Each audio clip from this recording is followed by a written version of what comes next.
오늘 우리 함께 나누실 말씀은 에스라 2장 36절에서 54절의 말씀입니다. 에스라 2장 36절부터 54절의 말씀 우리 다 같이 함께 합독하시겠습니다. 제사장들은 예수아의 짐 여다야 자손이 973명이요 임멜 자손이 1050명이요 바수울 자손이 1247명이요 하림 자손이 1070명이었더라. 레위 사람은 호다위야 자손 곧 예수아와 간미엘 자손이 74명이요 노래하는 자들은 아삽 자손이 128명이요 문지기들의 자손은 살룸과 아델과 달문과 악굽과 하디다와 소베 자손이 모두 139명이었더라. 느디님 사람들은 시아 자손과 하수바 자손과 다바오 자손과 게로스 자손과 시아하 자손과 바돈 자손과 르바나 자손과 하가바 자손과 아굽 자손과 하갑 자손과 사물레 자손과 하난 자손과 기델 자손과 가힐 자손과 르아야 자손과 르신 자손과 느고다 자손과 갓삼 자손과 우사 자손과 바세와 자손과 베세 자손과 아스나 자손과 무누님 자손과 느부심 자손과 박북 자손과 하그바 자손과 할훌 자손과 바슬루 자손과 무히다 자손과 하르사 자손과 바르고스 자손과 시스라 자손과 데마 자손과 느시아 자손과 하바다 자손이었더라. 아멘. 할렐루야. 에스라 2장에서는요, 이제 우리가 이제 오늘 본문에서는 36절부터 저희들이 함께 읽었지만, 그 1절부터 어떤 내용이 나오게 되냐면, 고레스의 칙령에 따라서 이제 이스라엘 백성들이 예루살렘으로 돌아가서 성전을 재건할 수 있는 길이 활짝 열리게 되었습니다. 그래서 그 칙령에 따라서 1장에 보면 자원하여서 자신들이 가서 성전을 재건하려는 사람들이 일어나기 시작합니다. 그리고 그때에 이제 자원하여서 일어났던 사람들이 어떤 사람들이었느냐, 그 명단을 쭉 소개하는 장면이 나오게 됩니다. 첫 번째 이제 2절 말씀을 보시게 되면, 우리가 읽진 않았지만 2장 2절에 보시게 되면 스룹바벨과 예수와 이렇게 나옵니다. 그리고 거기 이제 느헤미야, 시스라와 뭐 이렇게 쭉 나오게 되는데, 그런 명수는 이러하니라고 나올 때에 스룹바벨과 예수와라는 사람이 바로 이제 이 모든 일을 앞장서서 인도해 갔던 사람들이었습니다. 그래서 그러니까 포로의 1차 귀환이라고 얘기합니다. 1차 포로 귀환이라고 얘기하는 그 사람들이 누가 이제 가게 되냐면 바로 스룹바벨과 예수아라는 사람이 첫 번째 1차로 귀환하게 되는 명단이 됩니다.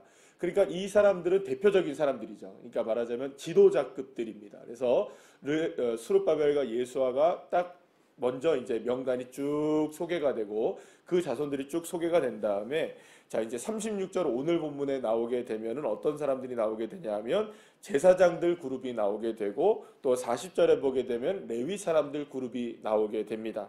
그리고 나서 이제 43절에 보시게 되면 느디님 사람들이라고 해서 그 사람들이 쭉 나오게 되는데 오히려 오늘 본문에서 이렇게 쭉 보게 되면은 제사장 그룹도 뭐 물론 이렇게 쭉 소개가 되고 레위 사람도 소개가 되지만 느디님 사람이라는 사람들이 굉장히 자세하게 소개되고 있는 것을 보게 됩니다. 자, 먼저 이제 우리가 함께 좀 큰 게 좀 보게 돼야 될 게 뭐냐면 제사장과 레위 사람들, 느디님 사람들의 공통점이 하나가 있습니다. 어떤 공통점이 있냐면 이들은 모두가 다 성전의 예배와 함께 제사에 관계되어 있는 사람들입니다. 그러니까 지금 이제 그 고레스의 칙령에 따라서 예루살렘으로 회복이 돼서 이제 예루살렘으로 돌아가는 사람들의 명단 중에 첫 번째 그룹은 누구를 소개해드렸냐고 말씀드렸냐면 지도자를 이제 소개를 했죠. 방금 말씀드린 대로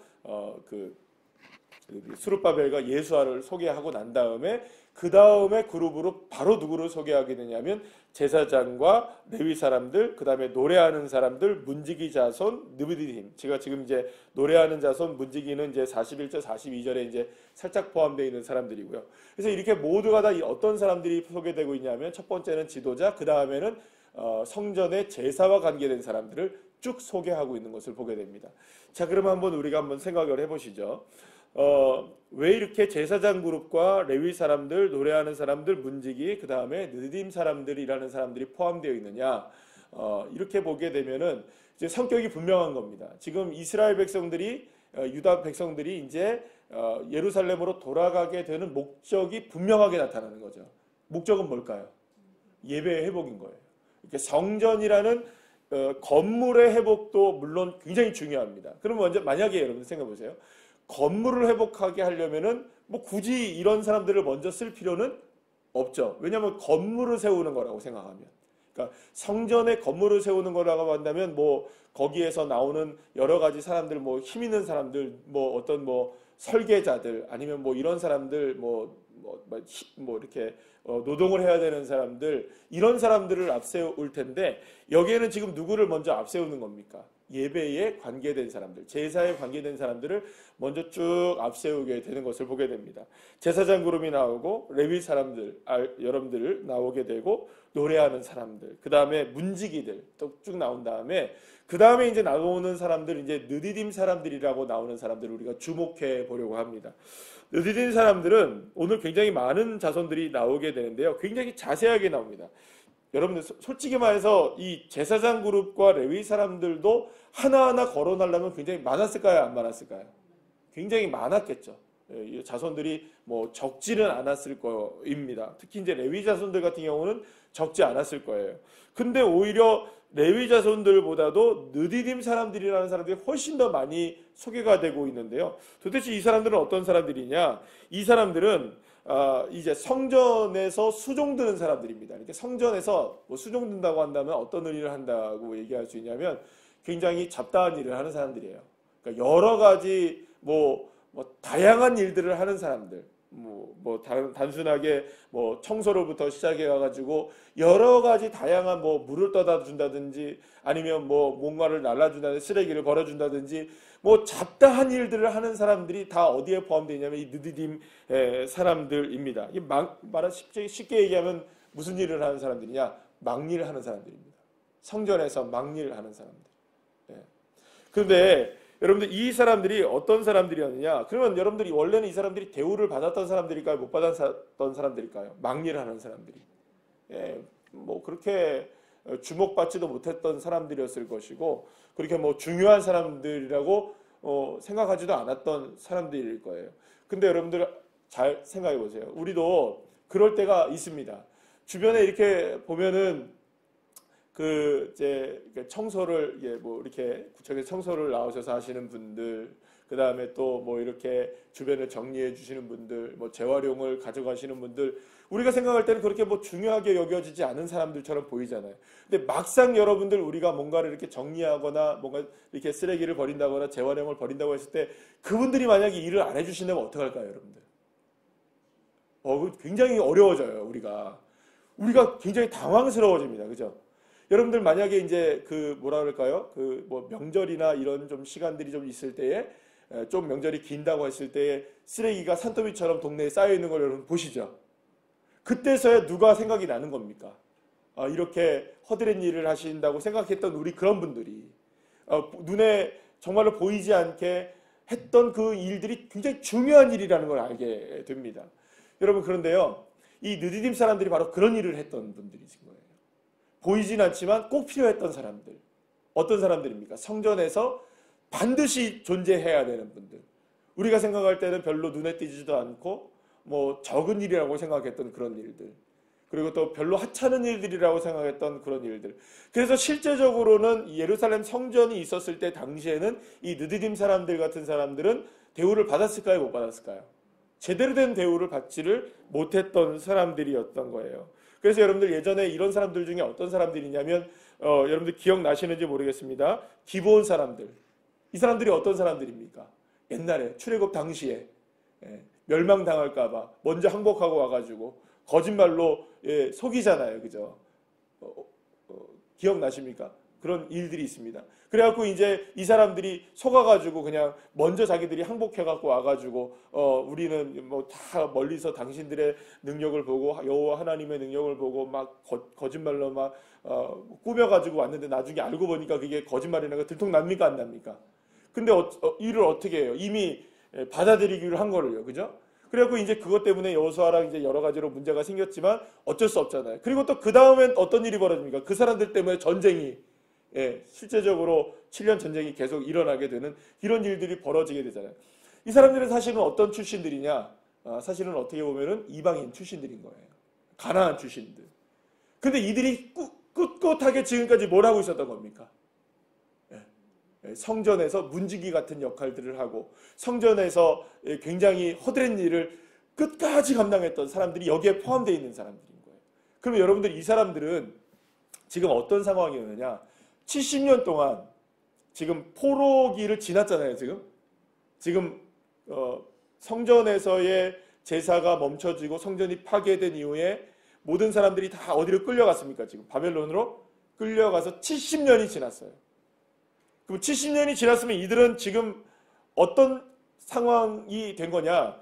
제사장들과 레위 사람들하고는 다른 겁니다. 그죠? 제사장들과 레위 사람들은 여러분 직분자들이었잖아요. 완전히 하나님께서 딱 그 사람들은 어떻게 한 사람들입니까? 완전히 구별시킨 사람들인 거 아니에요. 근데 느디딤 사람들은 어떤 사람들입니까? 자원한 사람들이잖아요.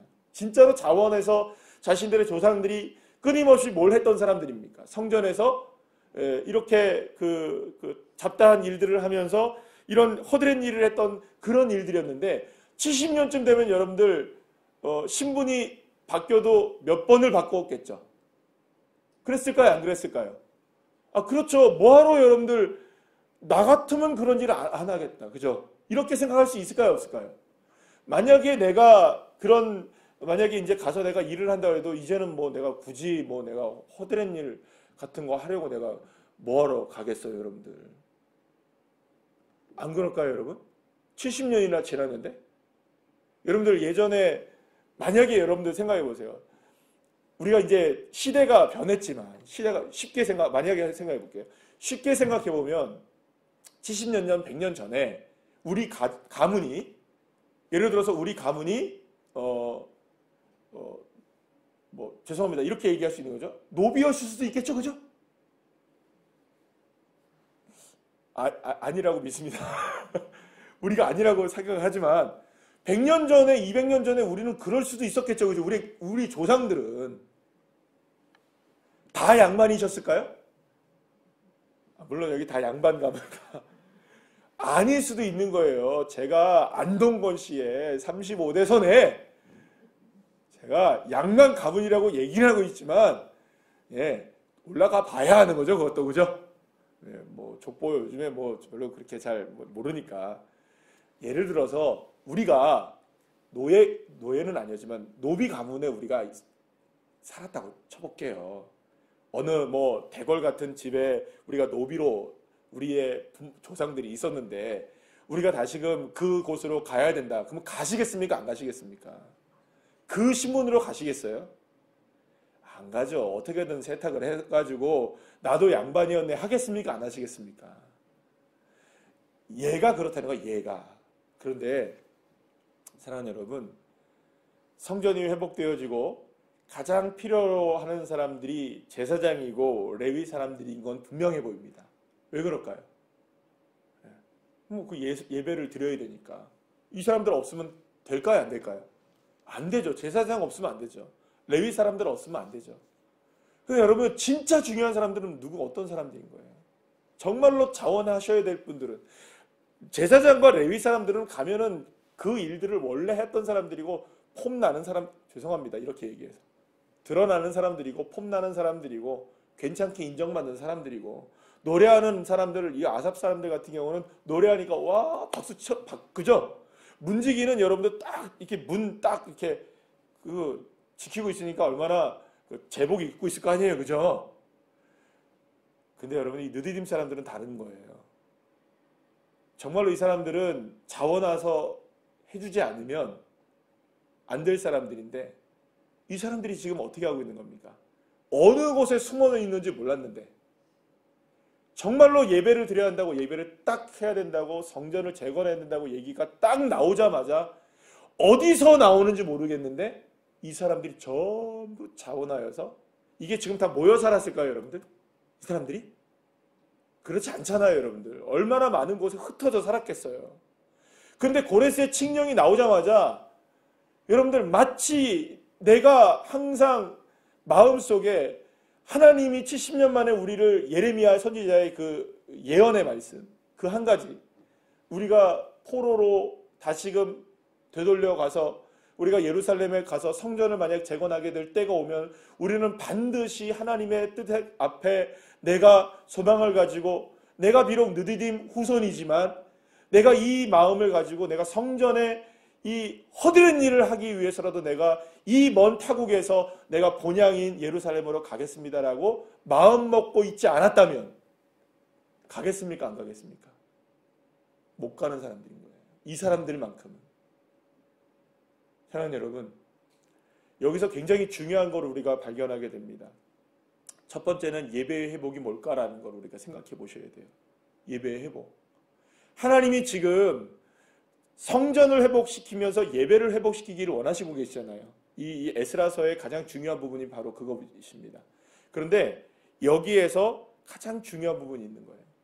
느디딤 사람들을 통하여 혹은 뭐 제사장들도 마찬가지고 자원하는 이 사람들을 통해서 우리가 알 수 있게 되는 건 뭐냐 하면 이 하나님 앞에 나오는 사람들은 자원하여서 즐거운 마음으로 하나님을 향하여 예배하러 나와야 된다는 것이죠. 누군가가 떠밀려서 나오는 예배가 아니라 정말 마음을 다해서 사모하면서 주님 앞에 나오는 그 예배가 우리에게 너무나 중요한 예배라는 겁니다.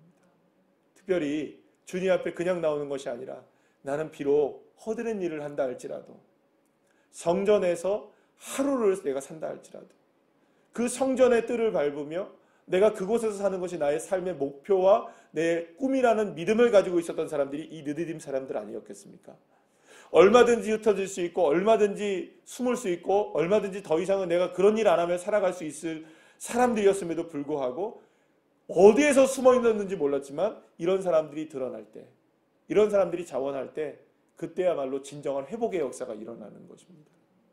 사랑하는 여러분, 그렇다면 우리 교회에서도 가장 놀라운 어떤 사람들이 정말로 모든 분들이 정말로 다 은혜 가운데 하나님 앞에 있는 분들이지만 우리 교회에서 가장 소중한 분들은 어떤 분들일까요?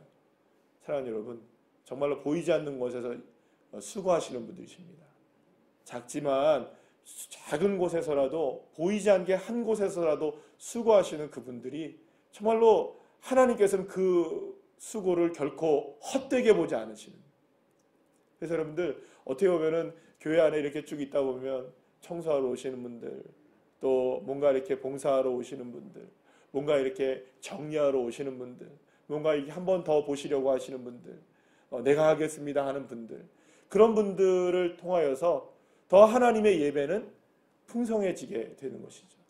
사랑하는 여러분, 주님 앞에 나오는 이 마음이 정말 이 느디딤 사람과 같은 마음이었으면 좋겠습니다. 저와 여러분이 그런 순종이었으면 좋겠고 자원하는 마음이었으면 좋겠고 제가 이제 어제 주일이었잖아요. 어제 주일날 어제 이제 알람을 맞춰놨는데 알람을 맞춰놓는데 이제 좀 깨면서 몇 번이고 깼어요. 그러니까 원래 알람을 맞춰놔야 시간보다 먼저 깼다가 또 알람 때문에 깼다가 또 알람 때문에 깼다가 저희 집사람 맞춰놓은 알람 때문에 깼다가 나중에 깼다가 제가 생각해보니까 주일 아침에 일어날 때 한 4차례에 걸쳐 일어난 것 같아요. 그런데요 4차례마다 일어날 때마다 제가 저희 그 식구들한테 얘기를 했어요. 4차례 일어날 때마다 왜 이렇게 기분이 좋죠? 주일날 아침에 눈을 뜨는데 너무 기분이 좋은 거예요. 그러면서도 기분이 좋으면서 또 자는 거예요. 근데 알람이 울릴 때 또 너무 기분이 좋게 알람을 또 깨는 거예요. 또 일어날 때 잠깐 누웠다가 또 알람이 깨니까 여러분들 그러면 자꾸 그렇게 깨면 기분이 어떨까요? 좀만 더 자고 싶다 그런 마음 드는데 그런 마음이 없이 막 기분이 좋은 거예요. 설레는 거예요. 근데 그 이유가 여러분들 뭔지 아세요? 제가 좀 달달한 얘기 해드릴까요? 이 새벽부터 좀 달달하고 막 그런 얘기 해드릴까요? 왠지 아세요, 여러분들? 깰 때마다 제 첫 마디가 주님 사랑합니다. 주님 예배하는 날이에요. 주님 감사해요. 그리고서 눈을 떴어요. 그리고 알람 울릴 때 주님 오늘 예배하는 날이에요. 주님을 찬양하는 날이에요. 감사합니다. 그리고 5분이 다 또 깼어요. 주님 사랑합니다. 주님 오늘 예배하는 날이에요. 저를 불러주셔서 감사해요. 마지막에 또 깼을 때 주님 이제 주님께서 부르시는 그 설교의 자리로 나갑니다. 하나님 감사합니다. 그러니까 여러분들 기분이 안 좋을 수가 없는 거예요. 단란하죠? 주님과의 만남을 그렇게 사모하는 마음이 얼마나 기쁠까요, 여러분? 오늘도 이 새벽에 그런 마음으로 나오셨습니까? 오늘 하루를 그런 마음으로 시작하십니까? 그러면 그 마음이 느디딤 사람들의 마음인 거예요. 어떤 상황에서든지 나는 주님을 예배하겠다. 주님께 헌신하겠다. 주님께 자원하겠다. 주님을 향해 나가겠다. 누가 뭐라고 하는 거 아니잖아요. 안 나가도 돼요. 안 해도 되는 일이에요. 그런데 그렇게 하는 거예요. 이게 믿음인 겁니다. 이게 주님을 사랑하는 마음 아니면 어떤 마음이 주님을 사랑하는 걸까요? 사랑하는 여러분, 이 마음으로 주님을 바라보고 이 마음으로 주님을 섬기고 이 마음으로 교회를 사랑하고 이 마음으로 하나님 나라를 소망하는 믿음의 사람들이 된다면 주님이 어찌 우리의 삶을 기뻐하지 않겠습니까? 기도하시겠습니다.